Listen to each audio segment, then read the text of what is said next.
कि अब प्रजातंत्र बिल्कुल खत्म होने वाली है और जो इन लोगों का जो तानाशाही रवैया है वो आने वाले दिनों में ये लोग नहीं चाहते हैं किसी भी तरह का चुनाव हो। महागठबंधन सरकार की ओर से अंतिम बजट का सत्र जो है विधानसभा में चल रहा है और विधानसभा सत्र के पहले ही दिन जो है विपक्ष में भारतीय जनता पार्टी जो बैठी हुई है वह जेएसएससी और सीजीएल पेपर लीक के मामले को लेकर के विधानसभा के बाहर जो है वह धरने पर बैठ गई है और उनका यह मांग है कि यह पेपर लीक की जो जांच की है जांच जो है वह सीबीआई से कराई जाए। एसआईटी की टीम जो सरकार की ओर से गठित की गई थी वह अब तक विफल रही है। वहीं दूसरी तरफ उत्तर प्रदेश में पेपर लीक का मामला सामने आया है और हजारों छात्र जो है सड़क पर उन पर लाठियां बरसाई जा रही है। हमारे साथ अश्विनी शर्मा है इस मुद्दे पर बातचीत करने के लिए। आपकी सरकार की ओर से अंतिम बजट वह विधानसभा में पेश किया जा रहा है और पहले ही दिन जो विपक्ष में भारतीय जनता पार्टी है वह जेएसएससी और सीजीएल पेपर लीक के मामले को लेकर के आंदोलन पर बैठ गई है। क्या कहेंगे इस पर? देखिए, ये जो पेपर लीक का मामला है इस पर हमारे मुख्यमंत्री के द्वारा ऑलरेडी एसआईटी गठित कर दी गई है और उस पर वो काम भी कर रहे हैं, तो इसमें इतना हड़बड़ी करने का जरूरत नहीं है, इसमें हायतो मचाने की कोई जरूरत नहीं है। ये कोई नई बात नहीं है। अब तक जब से झारखंड बना है 43 बार हो चुका है ये पेपर लीक का मामला। तो हमारे जो सरकारी तंत्र है, जो हमारे एसआईटी है, स्पेशल इन्वेस्टिगेशन टीम, वो उसकी जांच कर रही है और इसमें जो दोषी लोग हैं उन पर कड़ी से कड़ी कार्रवाई होगी। आप लोग निश्चिंत रहें। उत्तर प्रदेश में जिस तरीके से पेपर लीक हुआ है, हजारों छात्र सड़क पर हैं, पुलिस के द्वारा लाठियां बरसाई जा रही है, डबल इंजन की सरकार वहां पर है, इसको किस तरीके से देखते हैं? देखिए पत्रकार महोदय, ये डबल इंजन की सरकार का यही दर्पण है, यही आईना है। आज जहां पर भी इनकी सरकार है वहां पर भ्रष्टाचार चरम सीमा पर है।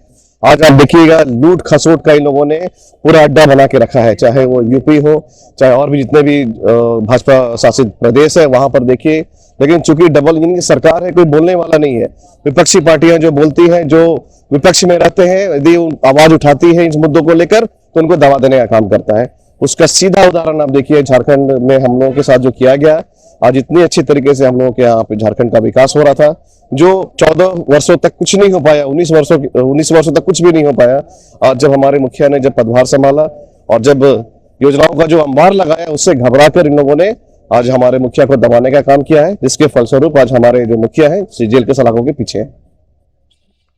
देश के अन्नदाता किसान अपनी कई मांगों को लेकर के दिल्ली कूच कर रहे हैं और उन्हें दिल्ली आने से रोका जा रहा है। केंद्र में शासित जो भारतीय जनता पार्टी की सरकार है उन्हें रोकने के लिए अभी अपने सभी तमाम तंत्रों को है लगा दिया है, उन पर गोलियां भी बरसाई जा रही है। अगर देश के अन्नदाता सुरक्षित नहीं रहेंगे, अगर वह अनाज नहीं उपजाएंगे तो यह देश क्या खाएगा या फिर इसको किस तरीके से आप देखते हैं?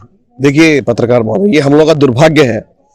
जो किसान जो अन्न उपजाते हैं, जिससे पूरे भारतवर्ष में लोग जो अपना भोजन यापन करते हैं, आज उन पर जो लाठियां बरसाई जा रही हैं, उसके लिए हम लोग को बहुत खेद है।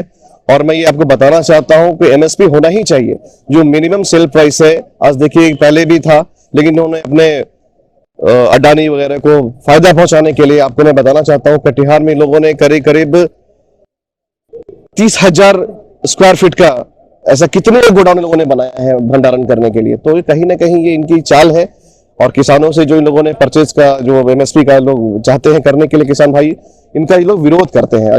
ये चाहते हैं कि औने पौने में दाम लेके और जो पूंजीपति लोग हैं उनको फायदा पहुंचाए।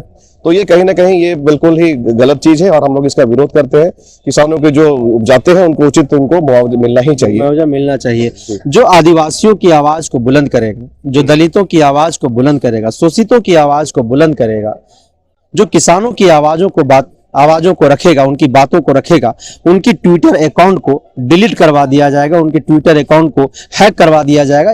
जिस तरीके से हम लोगों को लग रहा है कि ये, हमको लगता है कि ये आखिरी चुनाव होने वाला है, जिस तरह का ये लोग लोकतंत्र की हत्या करने पर उतारू है, मुझे लगता है कि अब प्रजातंत्र बिल्कुल खत्म होने वाली है और जो इन लोगों का जो तानाशाही रवैया है वो आने वाले दिनों में ये लोग नहीं चाहते हैं किसी भी तरह का चुनाव हो।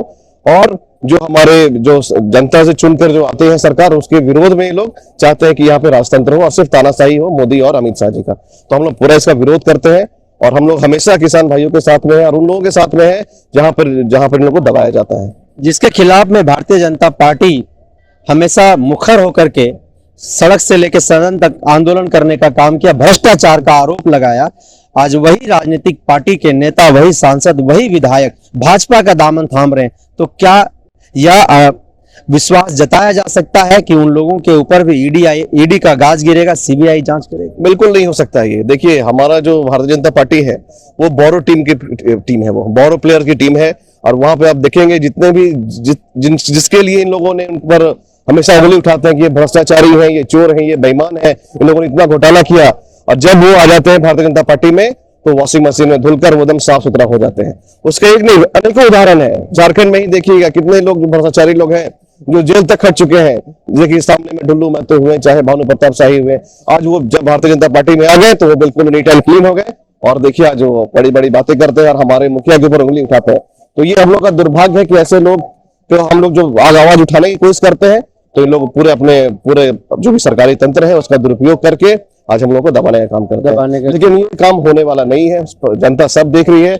और आने वाले दिनों में जो लोकसभा का चुनाव है, विधानसभा का चुनाव है, उसमें निश्चित रूप से इन लोगों को जनता जवाब देगी। 400 पार की नारा भारतीय जनता पार्टी इस बार देश में दे रही है। इस नारा को आप लोग किस तरीके से देखते हैं और इंडिया गठबंधन कितनी तैयार है? देखिए, हम लोग मांग करते हैं निर्वाचन आयोग से कि इस बार जो चुनाव हो वो बैलेट में हो। ईवीएम का जो खेला है, देखिए ईवीएम में जानते हैं जिन निकलता है, तो हम लोग इस पर विश्वास नहीं करते हैं। और हम मांग करते हैं चुनाव आयोग से कि इस बार का जो चुनाव हो वो बैलेट के थ्रू हो, जिसमें दूध का दूध और पानी का पानी।